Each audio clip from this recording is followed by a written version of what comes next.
Almost all doctors have never seen this condition, and now it's spreading. A health alert this morning as Florida sees its first measles case of the year. The measles outbreak is growing in Texas. The state's health department now reports 159 cases, and that includes 13 new cases in just the past 5 days. Measles, a condition that most people have heard of, but not many people have seen it or have had it. But most of us have been vaccinated for it. But sadly, the rates of vaccination have declined over the years. The measles has been having more outbreaks, and now it's here in Florida. So what is measles? Measles is one of the oldest and most contagious diseases known to humanity, with a history dating back thousands of years. Its impact on human population has been profound, shaping medical advancements, public policies, and vaccine development. Measles is believed to have originated from rinderpest, a viral disease affecting cattle. The measles virus likely evolved from rinderpest between 500 to 1000 AD, possibly when humans began domestic livestock. The earliest description of measles-like illness can be found in Persian medical texts from 9th century, where a physician who distinguished measles from smallpox. Epidemics occurred. Measles became a major cause of epidemics as human populations grew and urbanization increased. Outbreaks continue due to vaccine refusal, conflicts disrupting immunization programs, and weakened healthcare systems. In March of 2024, it was confirmed in Miami, its first measles case in many years in Miami, in a high school student. And so, being in Florida, this is a concern for me as a physician.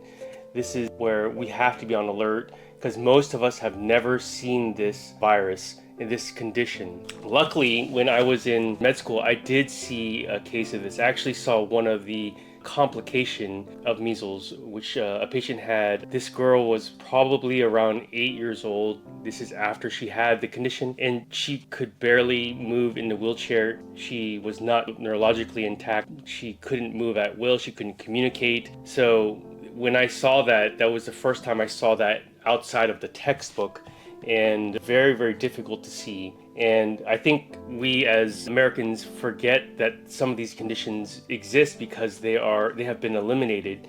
Now, they haven't been eradicated, but they've been eliminated from most of America. And a lot of these are continually coming back because of travelers and these vaccine hesitancy. So please, people, get vaccinated. This is something that does not have to be here. So what does it look like? The respiratory droplets are the main source of this contagion spreading. When people cough, they sneeze, or when they talk, they're likely going to spread the virus if they have it. When they go airborne, the virus can remain suspended in the air for up to 2 hours. And then when it touches a surface, it can last a few hours on the surface. So when people touch these surfaces, then they touch their mouth, it gets on their hands, and they touch their mouths, they rub their nose and their eyes. This is how they can get this virus. It has a very high contagion rate. 90% of unvaccinated people exposed to measles will get infected. This is very, very high. A person with measles is contagious from 4 days before and 4 days after a rash appears.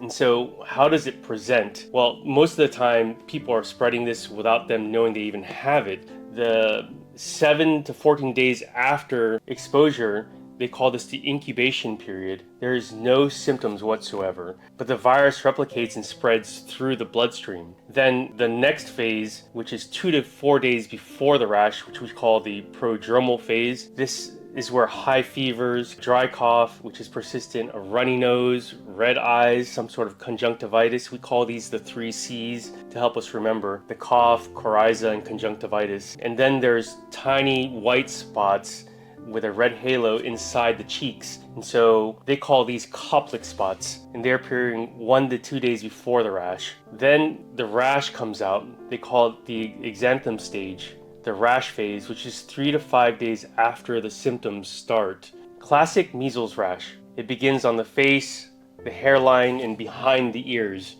and it spreads downwards to the body or the trunk, then to the arms and legs. It starts as flat red spots, then merge or coalesce together. They can be itchy and last for 5 to 7 days before fading in the same order it appeared. Fever spikes can go up to 104 to 105 when the rash appears, and then it gradually subsides. For the most part, people can have this and then have no residual symptoms, but then there's these complications that can happen. So the complications are the ear infections, the diarrhea, the pneumonia, the encephalitis and damage to the brain, the subacute sclerosing panencephalitis, the one I mentioned that I saw.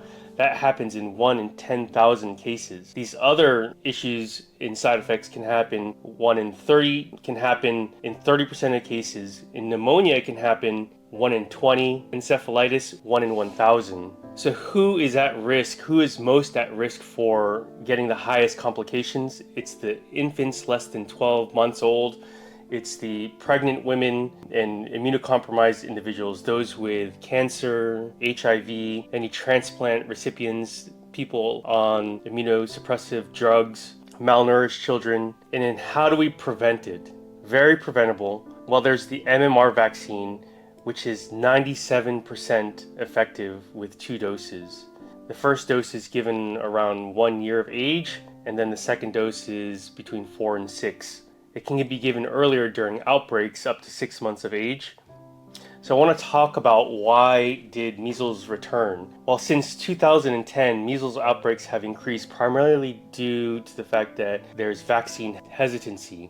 People are afraid to get vaccines. I've seen this all over the past 5 years, ever since the pandemic. Everybody's a vaccine expert. Everybody's worried that we're trying to do something through the vaccines. And people believe if they're not ill, they shouldn't get the vaccine.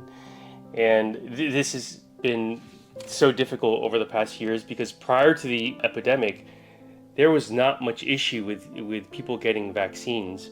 We would ask people to get them, and then the explanation I see as the years have gone have to be longer and longer, but most people still won't even get the vaccines that we offer.